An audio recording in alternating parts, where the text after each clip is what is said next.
Hello friends, मैं आज mix veg बनाऊंगी। तो चलिए स्टार्ट करते हैं। पहले मैंने आधा ग्लास वाटर लिया है, इसको मैं इस पर डाल दूंगी। और जब ये बॉइल्ड होना स्टार्ट हो जाए तो मैंने 2 टमाटर बड़े बड़े और 1 प्याज लिया है, इसको उबलने के लिए इस पर डाल दूंगी।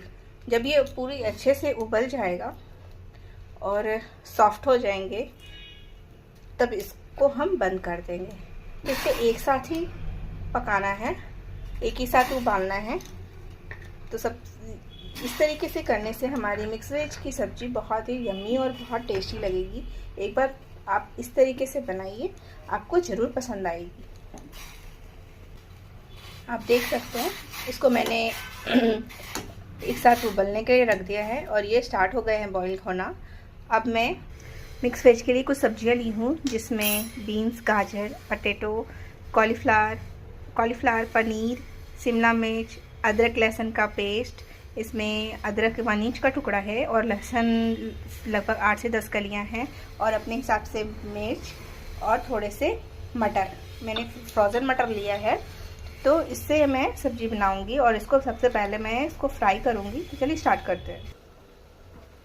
मैंने सारी सब्जियों को अच्छे से धोकर कट कर लिया। आप अपने अकॉर्डिंग किसी भी शेप में आप सब्जियों को काट लीजिए, और अगर आपको कोई और भी सब्जियां पसंद है तो उसको भी आप ले सकते हैं। तो चलिए स्टार्ट करते हैं। मैंने कुकर चढ़ा दिया है। अब इसमें मैं थोड़ी ज़्यादा क्वांटिटी में तेल डालूंगी, क्योंकि सब्जियों को मुझे सारी सब्जियों को अच्छे से फ्राई करनी है।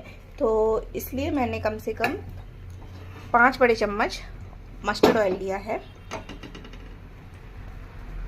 इधर आप देख रहे हैं ये प्याज टमाटर बहुत अच्छे से बॉइल्ड हो गया है और सॉफ्ट भी हो गए हैं। अब इसको हम इसी टच थोड़ा सा और पकाएंगे और थोड़ा सा और सॉफ्ट होने के बाद इसको बंद कर देंगे और ठंडा होने पे मिक्सर में पीस लेंगे।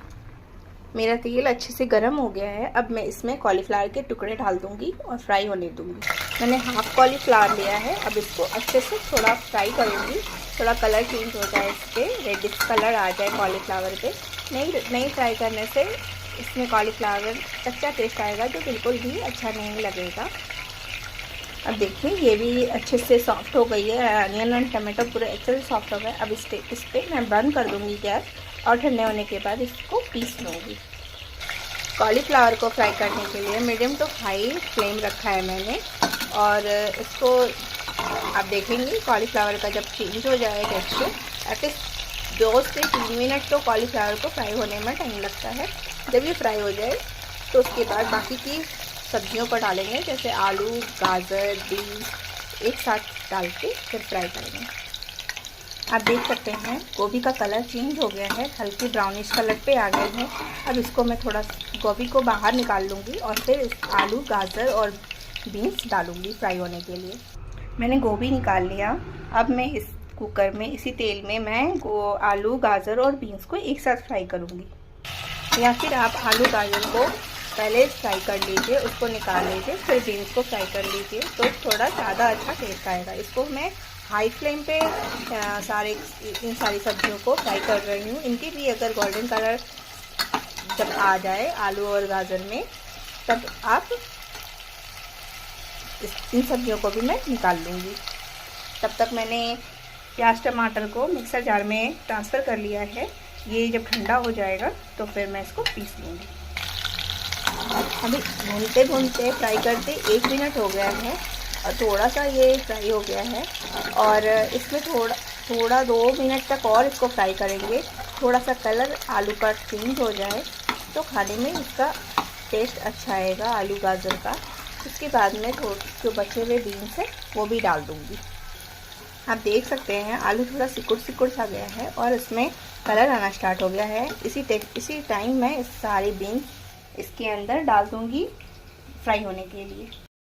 इसे भी मैं तेज़ आंच में फ्राई कर रही हूँ, ताकि अच्छे से आलू, गाजर, बीन्स फ्राई हो जाए। शिमला मिर्च को फ्राई करने में, और ये फ्रोज़न मटर है, इसे फ्राई करने में ज़्यादा टाइम नहीं लगता है, इसीलिए इसको सब्जी बनाते समय इसको डालूंगी। लेकिन इसको फ्राई करना बहुत ज़रूरी है, क्योंकि इससे टेस्ट और टेक्सचर और कलर बहुत अच्छी आती है सब्ज़ी में। एक बार यकीन मानिए, आप एक बार मेरी बात पे सब्जी को इस तरीके से बनाइएगा आपको ज़रूर पसंद आएगी। आप देख सकते हैं सब्ज़ी का टेक्सचर कैसा हो गया है, ये कितनी अच्छे से फ्राई हो गई है। अब इसमें मैं पनीर, शिमला मिर्च और मटर भी डाल दूँगी। पनीर आप अपने अकॉर्डिंग कम ज़्यादा कर सकते हैं, जिस हिसाब से आपको चाहिए उस हिसाब से आप पनीर भी डाल सकते हैं। मैंने इन सारी सब्जियों को एक साथ फ्राई होने के लिए रख दिया है। जब ये सारी सब्ज़ी अच्छे से फ्राई हो जाए फिर मैं इसको वापस बाहर निकाल लूँगी। इन सारी सब्जियों को फ्राई होने में मुझसे तीन मिनट लगे हैं। अब मैं इन सारी सब्जियों को बाहर निकाल लूँगी, अलग कर दूँगी। मैंने आँच धीमा कर दिया है और सारी सब्जियों को बाहर निकाल दूँगी। ये सारी सब्जियां मैंने बाहर निकाल ली है और उतने तेल में इतना तेल अभी भी बच गया है। अब इसी को यूज़ करते हुए इसी सेम बर्तन में मैं आगे का प्रोसेस स्टार्ट करूँगी। एक तेल अभी गर्म है तो इसमें मैं हाफ स्पून जीरा, हाफ स्पून राई, थोड़ा सा हींग, इसको चटकने दूंगी। उसके बाद इसमें अदरक लहसुन का पेस्ट और हरी मिर्च, इन सबको अच्छे से फ्राई होने के बाद जब ये कलर चेंज हो जाए फिर मैं इसमें सूखे मसाले डालूंगी। ये फ्राई हो गया है। अब इसमें मैं हाफ स्पून हल्दी, 1.5 spoon coriander powder, black pepper half spoon और हाफ स्पून गरम मसाला, इन सबको डाल करके अच्छे से भून लूँगी। जो हमने अनियन टमाटो को उबाल के रखा था उसको थोड़ा पानी डाल करके पीस लूँगी और ये मिक्सचर इसमें फ्राई होने के डाल दूँगी। प्याज टमाटर पक गई है बट फ्राई नहीं हुई है, इसलिए इसको फ्राई करना बहुत ज़रूरी है ताकि इसमें भी अरोमा आए और अच्छा टेस्ट आए। जब इसमें उबाल आने लगे तो इसमें लाल मिर्च पाउडर, कश्मीरी लाल मिर्च डालूंगी ताकि इसमें इसका कलर अच्छे से मिक्स हो जाए। लगभग 1 स्पून के करीब मैंने कश्मीरी लाल मिर्च डाला है, इससे कलर बहुत अच्छा आएगा। और सूखे मसाले तो मैंने पहले डाल दिया है, वो अच्छे से फ्राई भी हो गए हैं। अब ये जब अच्छे से फ्राई हो जाए उसके बाद इन सारी सब्जियों को उसमें मिक्स कर दूँगी। तो चलिए इसमें अच्छे से उबाल आने भर तक इसको फ्राई करते हैं। इसको एटलीस्ट 3 से 4 मिनट फ्राई करेंगे।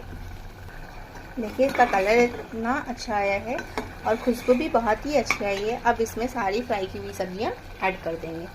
मैंने सारी सब्जियों को ऐड कर दिया है। इतना अच्छे कलर से इतनी अच्छी खुशबू आ रही है। मैंने ऊपर से 1 चम्मच भी एक्स्ट्रा ऑयल नहीं डाला है। जो भी स्टार्टिंग में मैंने 5 बड़े चम्मच ऑयल लिया था सारी सब्जियों को फ्राई करने के लिए, उसी में जो एक्स्ट्रा ऑयल बच गया था उसी में ये सारी सब्जियां को मैं बना रही हूँ। अब इतनी सारी सब्जियों को फ्राई करने में इतना तेल तो थोड़ा लगेगा और ये सारी सब्जियां डेली तो नहीं बनती हैं, तो इतना तो हम डाल सकते हैं और कर सकते हैं। अदरवाइज़ अगर आपको लगता है कि ज़्यादा ऑयल है तो आप थोड़ा कम भी कर सकते हैं। अब मैं इसमें कसूरी मेथी डालूँगी ताकि इससे खुशबू और स्वाद इसका और बढ़ जाए। ये फ्राई होने के बाद मैं घर की मलाई 1 से 2 चम्मच डालूंगी। आपके पास है तो आप ज़्यादा भी डाल सकते हैं, इससे इसका क्रीमी टेक्सचर बन जाता है, और ना हो तो आप स्किप भी कर सकते हैं। मेरे पास इतनी मलाई है, मैं इसको इसमें डाल दूंगी।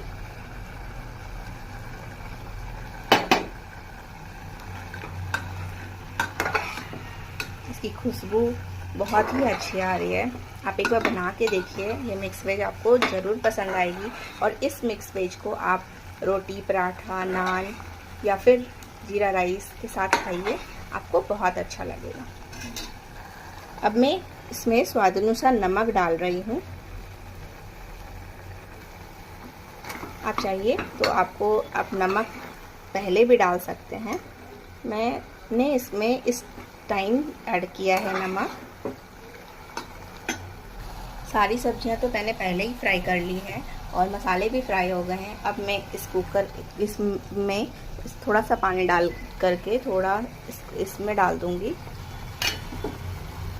अब मैं एक पापड़ इसमें ऐड कर रही हूँ, जो मैंने पहले से रोस्ट कर लिया था, और इसमें डाल दूँगी। और तो अब 1 मिनट चलाने के बाद मैं इसमें थोड़ा सा पानी ऐड करके, आपको जितनी ग्रेवी रखनी है आप उतनी ग्रेवी रख करके इसमें सीटी लगा दीजिए, ताकि कोई भी सब्ज़ी अगर अध पकी है या कम पकी है तो 1 सीटी आने से ये पक जाए। और अपना ग्रेवी के अकॉर्डिंग आप टेक्सचर रख सकते हैं, उतना आप पानी ऐड कर सकते हैं। मैंने लगभग 1 कटोरी इसमें पानी डाला है। अब मैं इसको सीटी लगा दूंगी, एक ही सीटी लगाऊंगी, क्योंकि ये ऑलरेडी पक चुकी हैं फ्राई होते समय।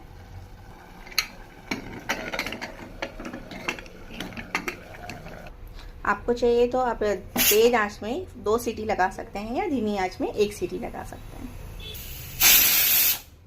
मैं तेज आंच में 2 सीटी लगाऊंगी, क्योंकि अगर कुछ कच्ची सब्जियां रहेंगी तो वो अच्छे से पक जाएंगी। अब मैं फ्लेम ऑफ कर देती हूँ। अब मैं इसमें फ्रेश हरा धनिया डाल दूँगी, और ताकि इसका टेस्ट और बहुत ही अच्छा आए। देखिए आप, सीटी लगने के बाद ये कितनी अच्छी दिख रही है। इसका यकीन मानिए, इतनी अच्छी खुशबू आ रही है इससे कि मैं बता नहीं सकती। आप एक बार इस तरीके से बना के देखिए, आपको ज़रूर पसंद आएगी ये मिक्स वेज। Thank you.